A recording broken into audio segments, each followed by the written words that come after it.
آگے عزیر بھائی ہیں بابا، یہ انہوں نے بڑی اچھی ایک سجیشن، ان کی رائے ہے، اور یہ ماشاءاللہ میں ویسے ہی بتاتا چلوں بابا کہ ہم بھی MTJ فاؤنڈیشن کے پلیٹ فارم سے شجرکاری کا کام کر رہے ہیں، اور آپ کو پتہ ہے پاکستان گلوبل وارمنگ میں بہت زیادہ متاثرہ ملکوں میں، تو یہ پہلی دفعہ ایسا سوال تھا یا ریکویسٹ تھی جو ہم نے شامل کی، تو کہہ رہے مولانا صاحب آپ کے بہت چاہنے والے ہیں، پاکستان میں ہزاروں مساجد ہیں، بلکہ اگر لاکھوں بھی کہا جائے تو مبالغہ نہیں ہوگا، تو اگر آپ ان سے گزارش کریں اپنے انداز میں کہ اگر ہر مسجد اس کا اہتمام کرے کہ اپنے ارد گرد درخت لگائے، تو ہم بہت بڑی خیر میں اپنا حصہ ڈال سکتے ہیں۔ بہت پیارا اس نے سوال تو نہیں کیا، درخواست کی جی ہے، جی، درخواست ماشاء اور اللہ۔ بہت ہی ضرورت ہے، بہت ہی اشد جی، ضرورت ہے۔ ٹمبر مافیا نے ہمارے پہاڑ صاف کر دی۔ میں اسکول سے ہی مریض سیر کے لیے ہم جاتے تھے، ذمہ داروں کے بچے تھے، جی تو مفت میں مل جاتا تھا سب کچھ۔ تو بیٹا آپ یقین کریں کہ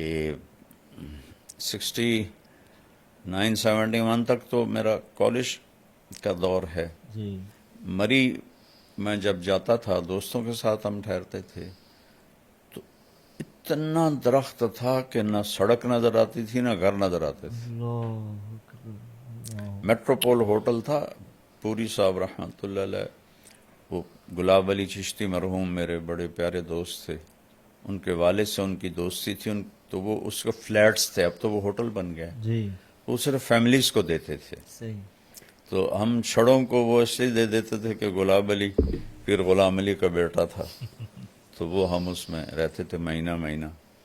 تو اب یقین مانے بیٹا، میں اس کے وہ ایک جگہ تھی وہاں بیٹھتا تھا تو مجھے مری نظر نہیں آتا تھا، اللہ، اتنے درخت، اور اب ننگا ہوا پڑا ہے سارا۔ تو پیسے کی ہوس نے اپنے ہی ملک کا دشمن بنا ہائے دی۔ اللہ، درخت تو اللہ کی نعمت ہے، پہلے گھروں میں لگانا شروع کریں، جو کرا نا مسجد میں، جی پہلے گھروں میں لگائیں۔ بے شک،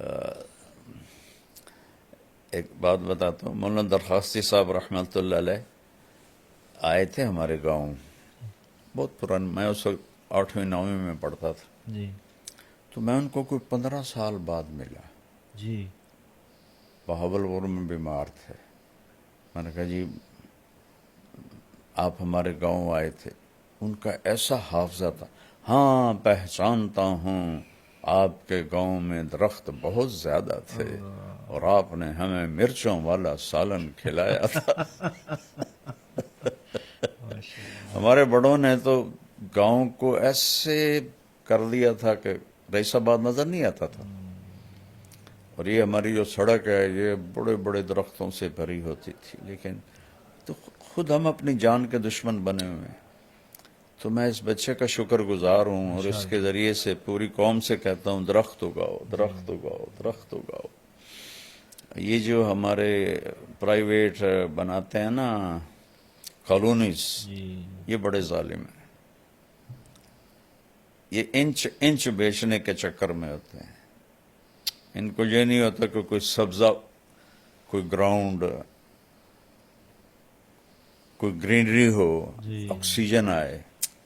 تو پوری قوم مجرم ہے اس میں بیٹا، بے شک، پوری قوم مجرم۔ شیخ زاید بن سلطان نے ریت کو نخلستان بنا دیا، اللہ، تو یہاں تو نخلستان تھا، ہائے، یہ میں سارے پہاڑی علاقے اسکول کالج کے زمانے میں سیر کرتے تھے۔ جی اب یقین مانے بیٹا سڑک بھی نظر نہیں آتی تھی، ایسے اللہ، ان پر سایہ ہوتا تھا۔ اللہ، اور اللہ، اب ناران تک چلے جاؤ، آگے تک چلے جاؤ، ہوٹل ہی ہوٹل، ہوٹل ہی ہوٹل، ہوٹل ہی ہوٹل، اور جو اوپر جنگل ہیں جی وہ ٹمبر مافیا نے جنگل کے کیا اس کو کہتے ہیں افسران سے ساز، اور رشوت تو سارے ملک کا ہمارا شیوا ہے، جی، جنگل صاف کر دیا، بڑا درد ہوتا ہے۔ زید بھائی آپ کا شکریہ، آپ کی بڑی اچھی سجیشن تھی، بے شک اس میں ملک کا، قوم کا فائدہ ہے۔